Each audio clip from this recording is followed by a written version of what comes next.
Kembali lagi ke channel Martian Bagas Kurniawan. Sahabat semuanya, panjenengan berada, saya doakan sehat selalu dan sukses selalu. Ini obrolan warung kopi yang perlu kita bakas dan perlu kita buatkan konten kali ini.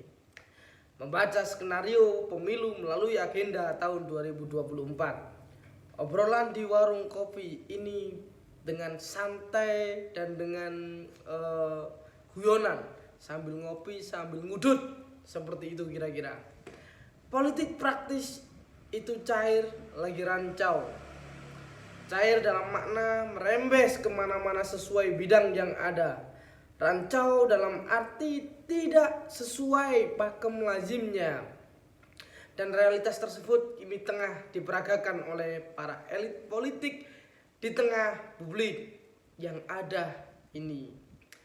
Jokomania Nusantara atau Jokman contohnya, sejak didirikan hingga tahun 2019-an, tugas pokoknya adalah membuli Prabowo Subianto, ketua partai Gerindra di satu sisi, dan menyanjung Jokowi pada sisi yang lain.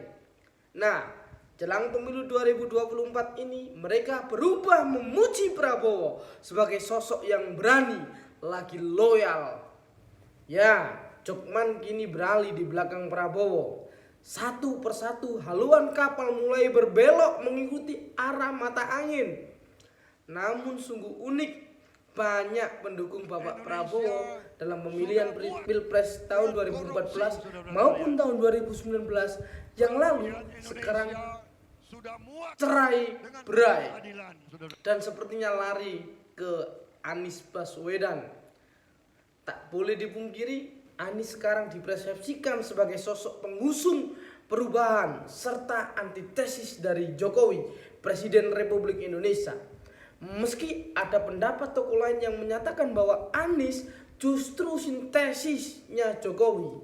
Sintesisnya itu pencampuran atau selarasan ya, keselarasan kinerja Jokowi yang akan mau dilanjutkan oleh Pak Anies Baswedan.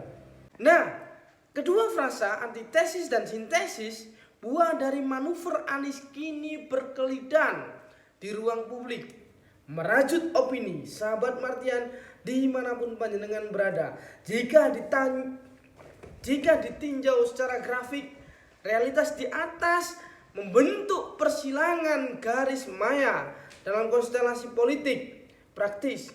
Misalnya, musuh lama malah mendukung para pendukung dulu, justru menjadi lawan.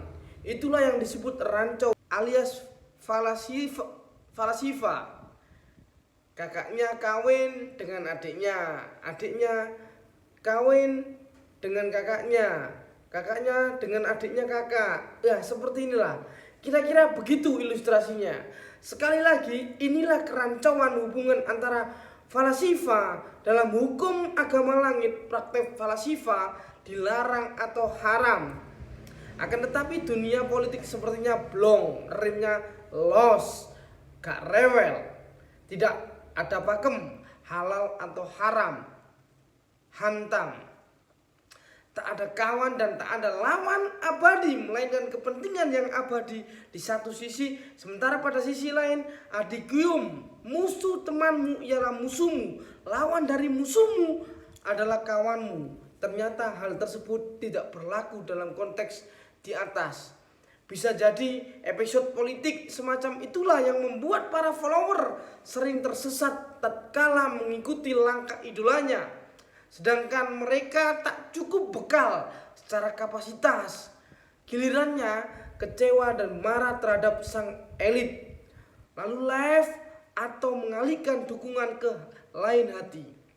Hal ini sudah jamak di dunia politik, bahkan di internal partai sekalipun. Persis apa yang terjadi di Nasdem, termasuk para pendukung lama 2014-2019 Prabowo. Sahabat Martian dimanapun panjenengan berada, pertanyaan muncul. Bagaimana cara memahami langkah para elit agar follower tak kehilangan jejak sang idola? Mengikuti jejak para elit sebenarnya tak sulit-sulit amat. Gampang, kuncinya kudu cermat lagi jeli.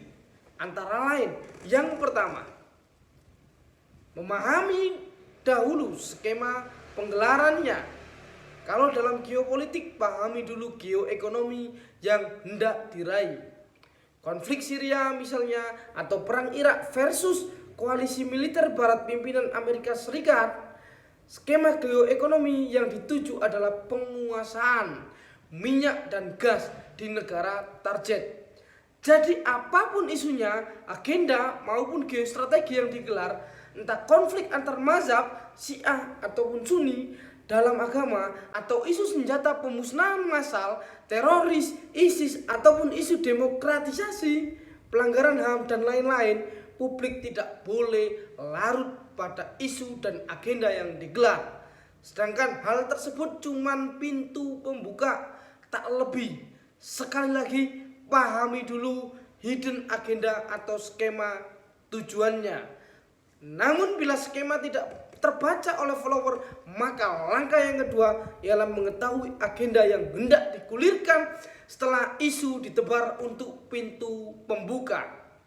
Hajatan pemilu 2024 contohnya, tema atau agendanya adalah melanjutkan program infrastruktur Jokowi yang menginduk pada Belt and Roll Initiative atau disingkat BRI alias On Belt on Road obornya negara Cina. Kenapa? Sebab 2 periode masa jabatan presiden 10 tahun tidak cukup untuk menyelesaikan program infrastruktur ala obornya Cina. Tahu kenapa? Cina sangat merajalela dan ingin meneruskan mengembangkan itu semua hingga sampai apa yang menjadi target Cina selesai di bumi Nusantara ini. Timbul persepsi ancaman yang menghadang. Timbul persepsi ancaman yang mengendap. Jika bukan Jokowi, maka program infrastruktur yang belum rampung akan dimangkrakkan alias tidak berkelanjutan. Atas dasar asumsi atau persepsi ancaman di atas, maka beberapa perakiraan skenario pun tergambar sangat jelas. Skenario yang pertama, Jokowi 3 periode. Seperti konten-konten sebelumnya, dengan adanya Demokratis dan lain sebagainya, ternyata Pak Menteri Luhut sudah cek ombak, sahabat-sahabat semua. Skenario 1, Jokowi 3 periode tadi. Namun langkah ini dipastikan gagal. Sedangkan wacana mencapreskan Jokowi saja ditolak oleh Mahkamah Konstitusi, apalagi 3 periode. Skenario yang kedua, perpanjangan waktu jabatan presiden. Skenario ini akan berimplikasi penundaan pemilu sebagai langkah awal atas pertimbangan kegentingan memaksakan ataupun kegentingan yang dipaksakan. Winter is coming. Sahabat Martian dimanapun panjenengan berada. Skenario yang ketiga, apabila digelar pilpres, maka kudu dipastikan bahwa kandidat pilihan istana dan oligarki selaku penerus program Jokowi harus menang. Tetapi bila skenario ketiga kurang meyakinkan bagi jago pilihan istana, maka balik lagi ke skenario kedua, tunda pemilu lalu lanjut perpanjangan waktu jabatan presiden.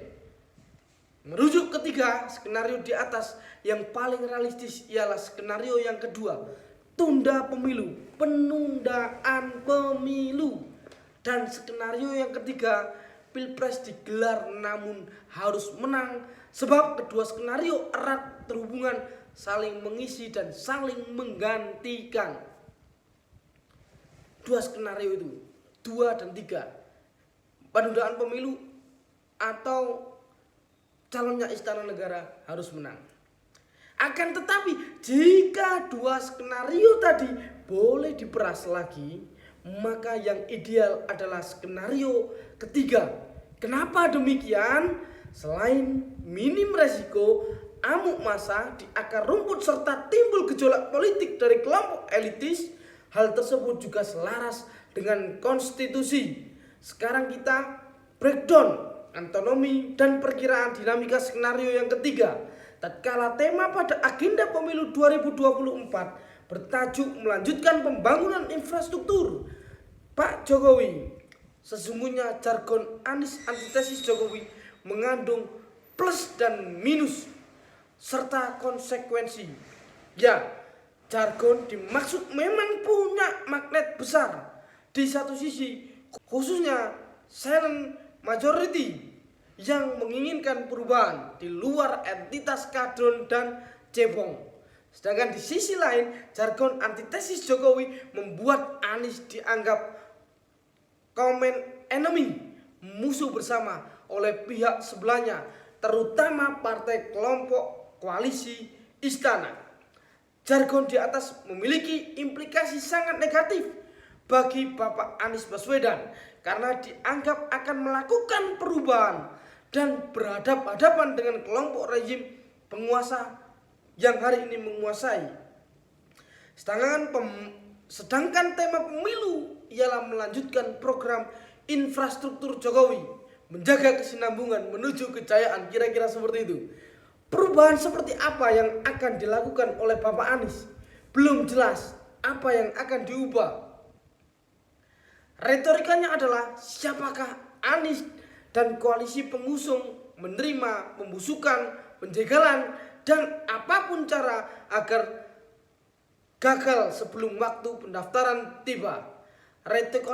Retorika ini memang sebatas asumsi meski indikasi ke arah itu sudah bisa dirasakan. Tak dapat dielak, kunci utama menjatuhkan Anies ada dua titik.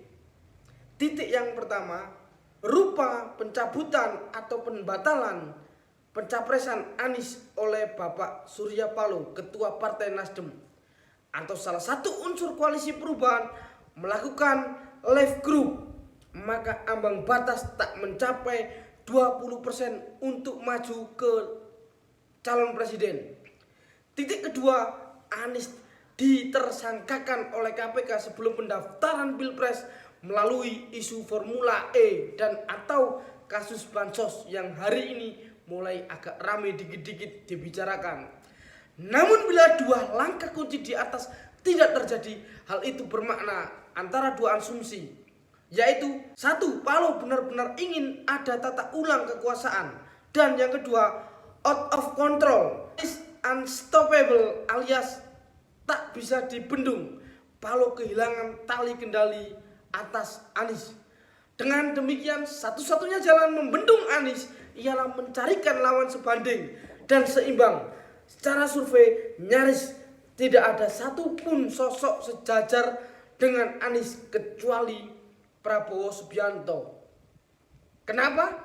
Tahu alasannya? Sahabat Martian dimanapun panjenengan berada, selain kiprahnya sudah teruji di panggung Pilpres, pendekar politik dibanting bangun lagi, dijatuhkan berdiri lagi, sosok tahan gebuk, cinta tanah air, visioner, dan paling utama Pak Prabowo sangat loyal kepada Presiden Jokowi dan juga program infrastrukturnya. Adakah skenario lain atau narasi lain yang menurut panjenengan lebih konkret? Coba di komentar di bawah postingan kali ini. Terima kasih sahabat Martian dimanapun panjenengan berada.